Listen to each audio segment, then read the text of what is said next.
Epicentro. Epicentro es una iniciativa que tiene por objetivo llevar la cultura de la prevención, de la autoprotección, de la gestión de riesgos, de la seguridad y salud en el trabajo y demás factores de la seguridad humana a distintos rincones de nuestro país y ahora también de Latinoamérica. Vamos a estar haciendo un maratón, este es nuestro día 3 de maratón, vamos a estar desde las 2 de la tarde hasta las 18:30 horas, hora del Centro de México, compartiendo con ustedes una enorme agenda y una enorme capacidad y experiencia. Va a estar con nosotros a Misi, va a estar con nosotros Denis Bonilla, va a estar Epicentro Colima, va a estar Epicentro Chiapas, Eduardo Vargas, Epicentro Coahuila, va a estar con nosotros Irama Aviv y nuestro legado ABC. Todos ellos van a estar participando en este maratón, llevando distintos temas de interés de protección civil y gestión de riesgos, desde manejo defensivo, un programa especial con Denis, respuesta ante la pandemia en el estado de Colima, Chiapas y el cambio climático, retos y desafíos de las autoridades de protección civil en la reducción del riesgo de desastres, México resiliente en tiempos de pandemia por Epicentro Coahuila, la de implementación en un modelo operacional eficiente para el pronóstico de ciclones tropicales y al final un programa especial con nuestros colegas, compañeros de nuestro legado ABC. Vamos a presentar a nuestro primer panelista, son un maratón de conferencias, tenemos media hora para escucharlo, les pido por favor que en el timeline aquí de Facebook en vivo nos dejen cualquier duda que tengan. A los 20 minutos de haber iniciado nuestro primer panelista vamos a hacerle las preguntas que ustedes tengan y con 5 minutos antes de la media hora cumplida vamos a solicitar que dé una conclusión para iniciar con nuestro siguiente panel. Como tal, nos acompaña la Asociación Mexicana de Seguridad Industrial. En este caso, quien la representa es nuestro colega Alejandro Acevedo. Es una asociación civil constituida hace año y medio y tiene como presidente fundador al mismo que hoy nos acompaña, Alejandro Acevedo, quien es director general de CAPINSER, instructor del CONOCER, es EXI, RIG, PAS, HAZMATCOM y varios otros temas más. Y el día que hoy va a presentarnos Alejandro durante su ponencia es manejo defensivo. Así es que Alejandro, el piso es tuyo, bienvenido y muchas gracias por acompañarnos en este sexto aniversario. Al contrario, gracias Rafa. Nada más me puedes confirmar que me escuchas, ¿todo bien? Te escucho muy bien, puedes Okay. En cuanto lo desees compartir tu pantalla y adelante. Muy bien.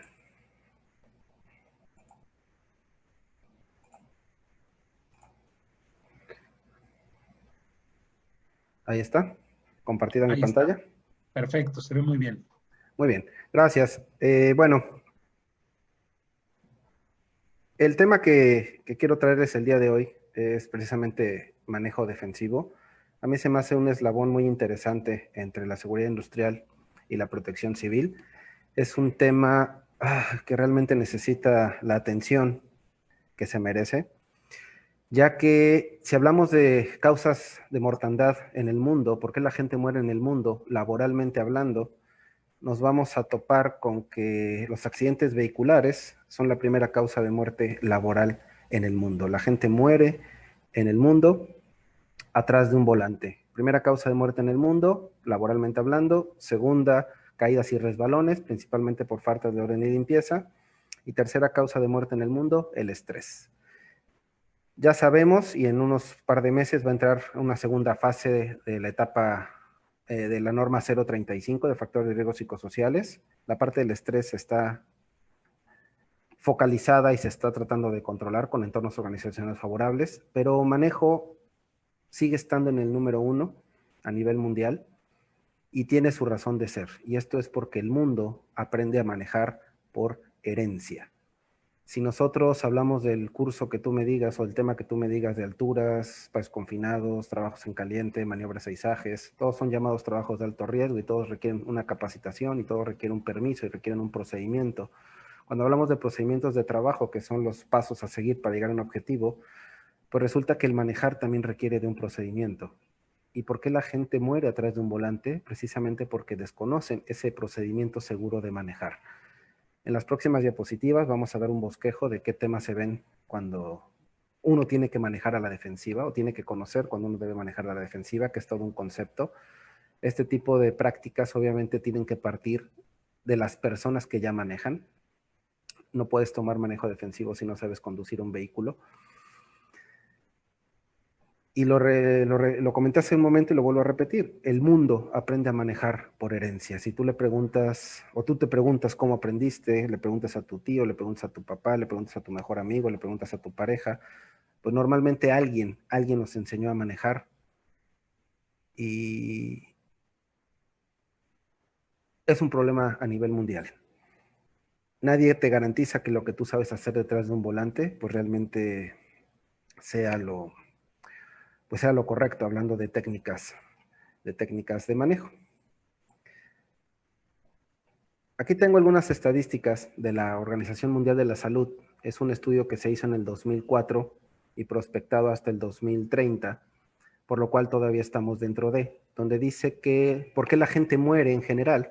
Y bueno, sabemos que los problemas cardíacos y cerebrovasculares están en el top 5 y todas son enfermedades de alguna manera. Sin embargo, el número 9 son traumatismos por accidentes de tránsito. ¿Cuál es lo interesante de este estudio? Bueno, que está prospectado a que para el 2030 se agudice el problema. Por ahí nos maneja el número 5 de mortandad.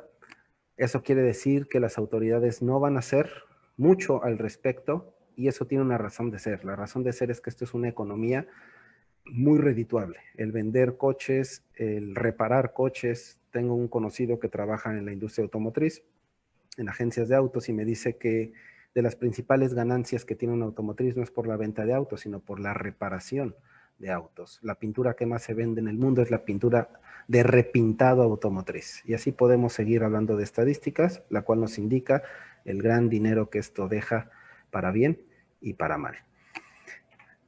Aquí tenemos otra tablita por edades y nos dice que es la primera causa de muerte entre 15 y 29 años. Creo que sobra decir el por qué. A esa edad todos nos queremos comer el mundo. Tenemos ya dinero para poder empezar a hacerlo de alguna manera y tenemos un vehículo a nuestra disposición en la mayoría de los casos, ¿no? Y no nada más es manejando, también hay una cultura vial, hay una cultura del peatón, hay una cultura del ciclista, hay una cultura del motociclista que pues obviamente se queda en el papel normalmente y en países como el nuestro pues no se lleva a cabo ese tipo de enseñanzas que tienen que ser desde un inicio. Aquí tengo estadísticas más de nosotros, son del INEGI, 2011, acuérdense que estábamos en censo antes de la pandemia, bueno, esto se debe de actualizar, pero no va a variar mucho. ¿Por qué la gente muere entre 30 y 44 años en México? Y ahí nos aparecen las enfermedades del hígado, bueno, la gente que le gusta tomar, sabemos que es un problema nacional. Accidentes en el transporte, y ahí se abre lo que les comentaba hace ratito, no nada más la gente que maneja, sino la gente que viaja de alguna manera, se traslada. Vuelvo a repetir, accidentes de trayecto son considerados accidentes laborales. Bueno, diabetes, problema que tenemos actualmente y que está generando grandes problemas con el SARS-CoV-2. Y en mujeres, el cáncer de mama, también ese no es un tema nuevo, diabetes, volvemos a lo mismo, y también, ¿por qué no?, alcohol y accidentes de transporte. Entonces está en el top 5 de por qué la gente muere en México, los accidentes relacionados con el transporte. Hace rato puse un ejemplo del proyecto al 2030, 2004-2030, que estamos en el 2012, ya pasaron algunos años, y de ser la causa número 9, pues resulta que sí estamos ahora en la número 8. Entonces va subiendo, va subiendo, va subiendo y se está comportando como lo veíamos en la primera diapositiva. Estas son las estadísticas de los seguros. Normalmente hay empresas que aseguran a sus trabajadores y bueno, esta es una estadística de los seguros Mapfre y nos dice que precisamente los accidentes vehiculares son la primera causa de muerte. Yo les había dicho que la segunda a nivel mundial, caídas y resbalones, y la tercera el estrés. Bueno, aquí lo manejan al revés, pero siguen siendo los tres primeros. Suicidios, ya podríamos imaginarnos el porqué, y caídas, que no siempre es en alturas, también puede ser al mismo nivel. Pero el transporte es lo que sobresale. ¿Qué es el manejo defensivo? Hay muchas definiciones de manejo defensivo. Aquí tenemos una. Dice que el manejo defensivo son las conductas y las responsabilidades que tenemos a la hora de manejar y las precauciones que tenemos que tener con otros choferes. Y créanme que el abanico de ejemplos que podemos poner se puede abrir de una manera impresionante. Aquí les pongo uno en pantalla. Por ejemplo, el orden de los semáforos. Alguien puede decir, bueno, el orden de los semáforos no tiene una razón de ser. Sí tiene una razón de ser.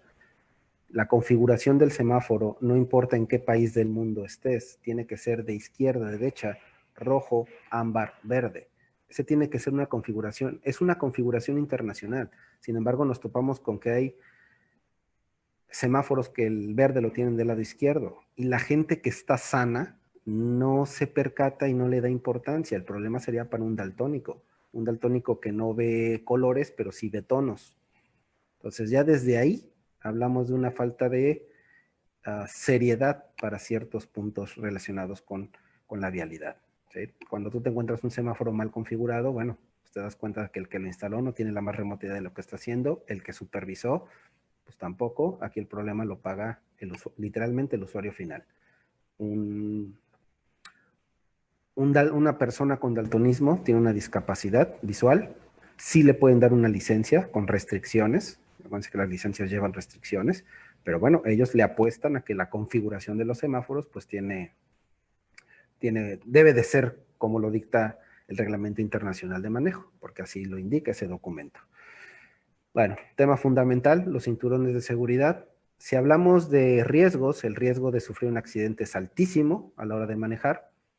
Dicen que cuando tú pisas la calle, tu riesgo de sufrir un accidente se multiplica por 400 y eso equivale a manejar en estado alcohólico.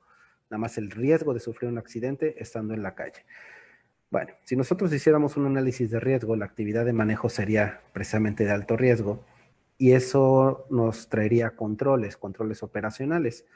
Esos controles, pues si nos vamos al más bajo, pues sería precisamente equipo de protección personal. En este caso, el cinturón sería un equipo de protección personal. Cuando tú vas a una escuela de manejo y te capacitan, sería un método administrativo de control y todos los implementos que hay en un vehículo de seguridad, pues obviamente son diseños de ingeniería. El cinturón de seguridad en adultos solamente nos da un 45% de probabilidades de sobrevivir. Es menos del 50%, pero de 0 a 45, pues nos debemos de quedar con 45. 69% en niños, siempre y cuando vayan en su silla, y se considera entre 9 y 12 años la edad para que los niños sigan sentados en su silla. ¿Qué debemos de tener en cuenta? Que precisamente el cinturón de seguridad, a todos, no seas adulto o menor, te abrace el hombro. Cuando tu cinturón de seguridad te queda recto, no te está protegiendo de nada. Tiene que abrazarte el hombro para tú saber que esa es la postura correcta. Por ello, algunos cinturones son autoajustables. Y hablando de las sillas de los niños, pues entre más alto, pues el cinturón les va a envolver mejor el hombro. Entonces, ese sería un parámetro para saber la altura de la silla que debería de tener el niño. Todos los niños tienen alturas diferentes. Bueno, observar lo que hacen los carros que van al frente, al lado o detrás. Nosotros tenemos una visión periférica de por lo menos 180 grados. Eso es lo que nosotros alcanzamos a ver. Hay que tener una visión a mediano y a largo plazo. Lo que está pasando en el momento, eso ya pasó y no hay vuelta de hoja, pero nosotros podemos planificar nuestros movimientos. Y por supuesto, estar preparado para lo inesperado. Me dice alguien en alguna ocasión, manejar a la defensiva es pensar que todo el mundo maneja mal. Efectivamente, que el de adelante se va a frenar, que el de junto se te va a meter, que el que viene de frente se puede bloquear el carril. Entonces, es desgastante hasta cierto punto manejar a la defensiva. Nos pide estar alerta y para ello necesitamos por lo menos 4 de nuestros 5 sentidos al 100%. El gusto sería el único que no vamos a utilizar, de ahí todos los demás los necesitas al 100%. Cuando tú manejas bajo la influencia de un narcótico, cuando tú manejas cansado, cuando manejas somnoliento, cuando tú manejas drogado incluso, y pueden ser drogas legales como un medicamento, bueno, tus sentidos se alteran y tu capacidad de respuesta disminuye drásticamente.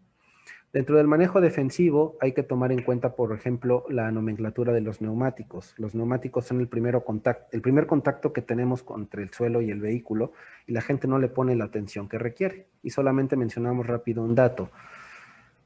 Este dato que vemos en la llanta 1308 nos indica la fecha de fabricación de la llanta, siendo los primeros 2 dígitos la semana del año y los últimos 2 el año en que se fabrica. Entonces, marzo del 2018. A partir de ahí, normalmente la vida útil de un neumático es de 4 años. No quiere decir que después de 4 años ya no va a rodar o se va a deformar, no. El caucho pierde propiedades, se empieza a resecar y la probabilidad de que reviente aumenta.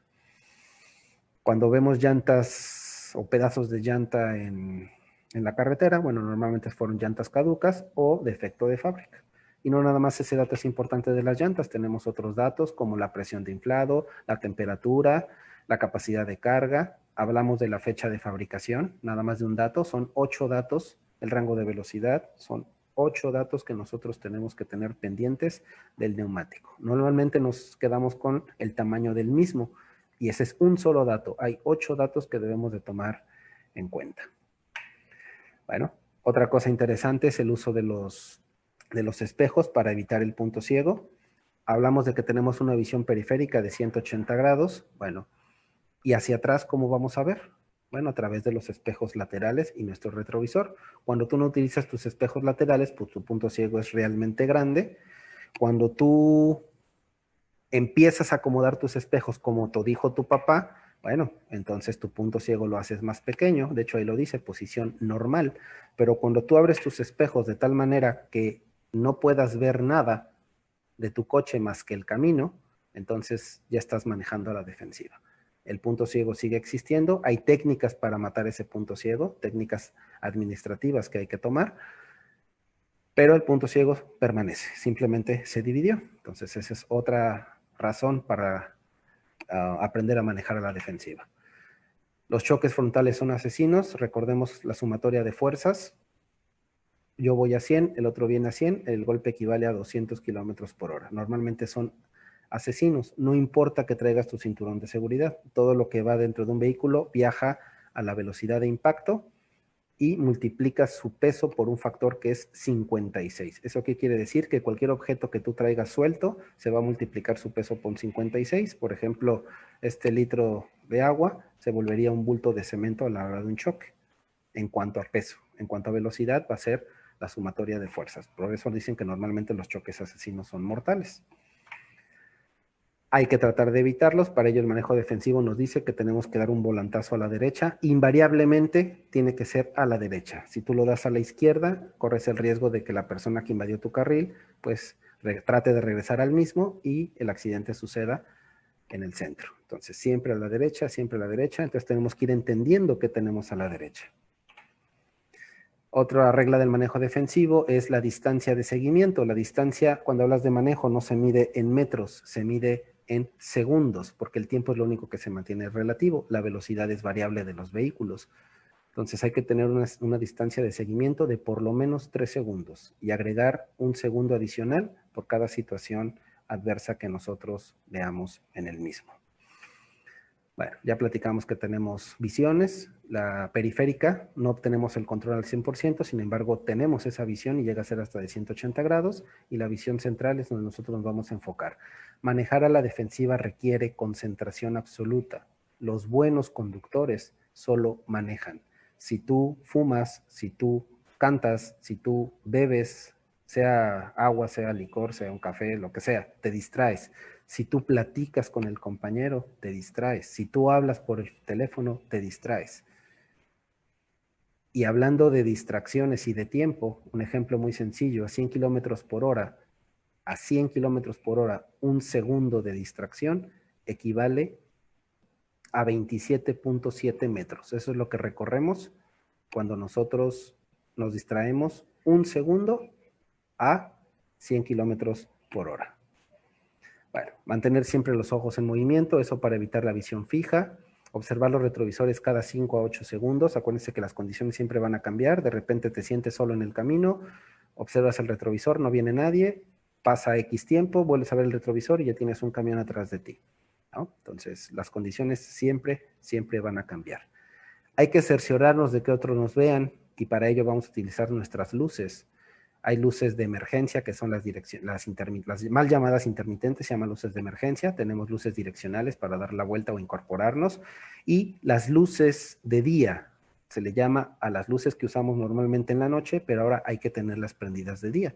De hecho, hay muchos vehículos que desde que tú prendes el motor, las luces se prenden automáticamente. No las apagues. Eso no es para seguridad tuya, es para que la gente te vea. Hay ciertos colores, cierta época del año, ciertas ópticas que te pueden engañar y de repente crees que no viene nada, pero ahí viene un vehículo. Si tú prendes tus luces, por lo menos se dan cuenta que ahí estás. Entonces, las luces automáticas tienen su razón de ser. Dejar siempre una salida, hay que estacionarnos de reversa, eso es parte del manejo defensivo también. No importa que llegues a un Oxxo, no importa que llegues a un súper, la gente dice es que no se puede, sí se puede, solamente hay que hacerlo. Y esto tiene su origen precisamente en las regiones petroleras, donde uno se estaciona de reversa por si llega a haber algún problema con el equipo o con la instalación, la primera salida es hacia enfrente. Aquí nada más hay que asociarlo con que te va a costar menos trabajo el salir. ¿Sí? Es una posición de emergencia, entre comillas, y en muchas industrias, las buenas industrias, observa la próxima vez que vayas a una industria de renombre, todos los vehículos están estacionados de reversa. Esa es una cuestión de seguridad principalmente. Entonces, el manejo defensivo es un estilo de vida, tiene que ser un estilo de vida, parte de una cultura de seguridad. No es fácil manejar a la defensiva, se requiere de años de práctica y dedicación y de estar repitiendo como loquito, pues todo lo que aprendes cuando te enseñan los procedimientos hasta que llega un momento en que se vuelve parte de tu día a día. Entonces, esta es la parte que yo quería comentarles el día de hoy, algo fundamental que, por cierto, ya está en proyecto, no en proyecto, en anteproyecto normativo y puede ser hasta una norma llegando a ser la 38 o la 39. Ya existe en el reglamento federal, también lo menciona la Ley Federal del Trabajo, que tenemos que capacitar a todos los trabajadores que manejan vehículos automotor, pero también es cierto que los patrones no toman en cuenta estas recomendaciones o estas normas, porque incluso les digo, está reglamentado hasta que no esté en una norma oficial mexicana. Entonces, no tarda en salir, ya está cocinándose, nada más que pues, desgraciadamente, como les dije, esto es un negocio, para bien o para mal. Listo, Rafa. Traté de hacerlo en los 25 minutos. No, hombre, Alex, muy, muy cronometrado y todo, pero creo que es un tema Sí, que da por supuesto que sí. muchísimo más. Antes de cortarme, te voy a mandar algunos saludos que llegan en el timeline. El primero de ellos es saludos y felicidades al colegio y Radio Epicentro, grandes proyectos. Swatfer dice, incluso yo uso los famosos ojos de buey en los retrovisores laterales. ¿Qué nos puedes comentar sobre estos ojos de buey? Bueno, primero decir cuáles son, porque algunos no los ubicamos, a lo mejor creemos una cosa y son otra. Son los espejos cóncavos, unos espejos pequeños que se ponen en los espejos retrovisores. Para el manejo no son tan recomendables porque para fijar la visión tienes que perder tiempo, no es tan fácil observar. Para estacionarte, maravilloso. Como referencia a lo mejor de tu carga, si es que traes una camioneta o algo así, o los camiones, bien. Pero para el punto ciego no es tan recomendable porque tienes que fijar la vista y ahí pierdes tiempo. Dice David Albores, te mandamos un fuerte saludo, colega y amigo David, allá hasta Playa del Carmen. Dice, ¿hay mejores soluciones para retrovisores como los usados en Japón? ¿Sabes si hay alguna propuesta de mejora para aplicar esto en México? Ya, por ejemplo, el Ibiza de la SEAT ya sacó retrovisores divididos, que sí, eso sí funcionan, pero ya viene de fábrica. El aumento que tienen es el ideal para no perder tiempo precisamente en enfocar, sino ya el ojo se adapta de una manera inmediata. Ahora, el diseño de ingeniería actual es un sensor de presencia. Hay camionetas y vehículos que desde que tienen un coche en el punto ciego, el retrovisor se prende un LED y eso quiere decir que algo o alguien tienes en tu punto ciego. Qué bueno que comentas eso porque es mi pregunta respecto a el tema normativo y si se está considerando ya el tema de la presencia de sensores y obviamente algo que ya es innegable, que ya está en las ciudades, ¿no? Y que ya en la Ciudad de México yo estaba asombrado la cantidad de automóviles Teslas que he visto recientemente y que sabes que ya traen estas funciones de manejo pues autónomo, ¿no? No sé si la normativa vaya a tener algo al respecto. No, sería meternos en camisa de 11 varas. Lo primero que se va a regular es precisamente que la gente sepa manejar un vehículo automotor. Ya a lo mejor en un futuro no muy lejano, pues van a entrar las energías verdes como tal, Y ya hay normas de Semarnat al respecto, pero bueno, es tecnología que en otros países nos llevan 15 a 20 años todavía. Muy bien. Y te mando saludos, Fatfer, desde Tecomán, Colima.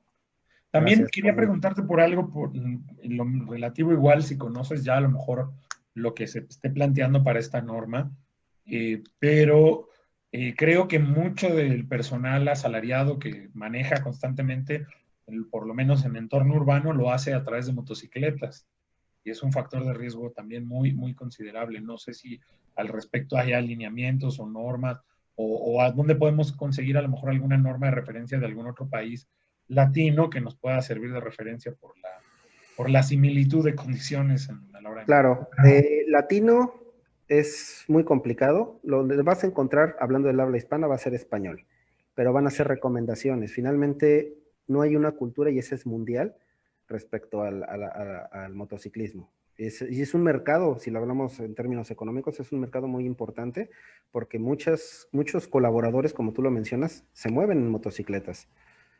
Ha habido propuestas de que manejen con, bueno, no hay propuestas, en la ley está que manejen con chaleco, que se les ponga el número de placa en el casco, pero al final volvemos al mismo punto. El gobierno puede exigir lo que tú gustes y mandes, pero el que lo tiene que pagar es uno, y ahí siempre va a haber Claro. una resistencia, ¿no? Pero no les recuerdes, por favor, como Sí, motociclista, el tema del chaleco con la placa, por ejemplo. porque Sí.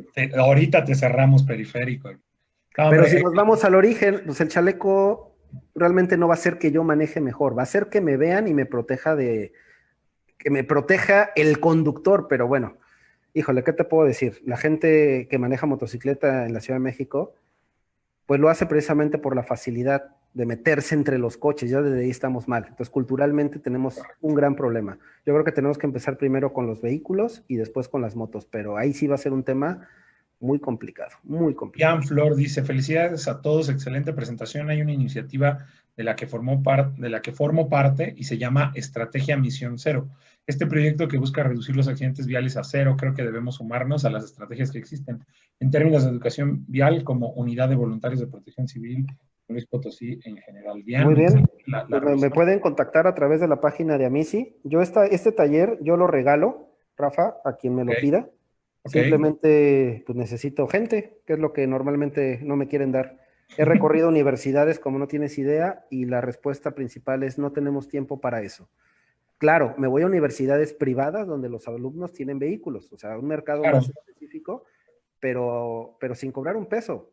Y la gente a veces me dice, bueno, es que ¿por qué? A mí me sirve de experiencia también escuchar lo que ellos tienen que comentarme y en fin, pero hay muchas universidades que me cierran las puertas porque no tienen tiempo, e incluso empresas.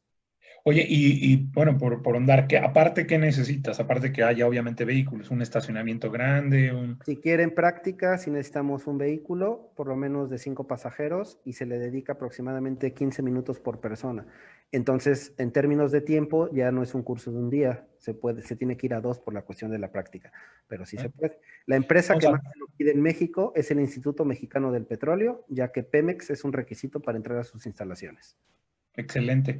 Oye, Alex, pues te tomo la palabra, pronto nos organizamos para eso y ahí está a todos los que nos están escuchando. Te Por manda supuesto. Jorge Luis Paz Díaz, dice saludos a todos los colegas, felicidades a Radio Epicentro y al Colegio Mexicano de Profesionales en Gestión de Riesgos y Protección Civil.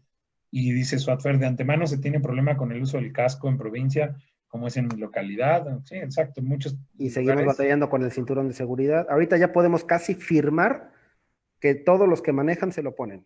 El copiloto todavía hay problemas y los de atrás ni se digan. Sí, no, yo creo que se han dado pasos en la ciudad. Ah, sí, claro. El uso del cinturón ha sido muy normado, muy exigible, y también del casco, pero todavía hay muchas zonas de la ciudad y en muchos lugares del interior de la República que parece que es un insulto pedirles que se lo pongan. Alejandro, pues te agradezco muchísimo. Faltó, yo sé que es un tema muy extenso, muy interesante, porque aparte es casi un 90%, 80% de los que manejan, entonces a todos nos debe de interesar y vamos a organizar algo pronto muy, muy interesante. Sí, claro, ya hace como un año aproximadamente tuve la fortuna de que Héctor, por cierto, felicidades a Red Epicentro por su aniversario. Íbamos a ir a Colima, pero pues ya no se pudo, ¿verdad? Héctor me entrevistó y lo mismo, nos faltó tiempo, ahí fue una hora un poquito más, pero este es un tema que da para 8 horas, 10 horas, sin problema. en mi opinión, da hasta para un congreso completo. Sí, claro, por Así supuesto que es. Bueno, te agradezco mucho, Alejandro. Quédate con nosotros, nada más a cerrar en lo que nos da instrucciones Eric. Vamos a pasar con nuestro siguiente panelista en este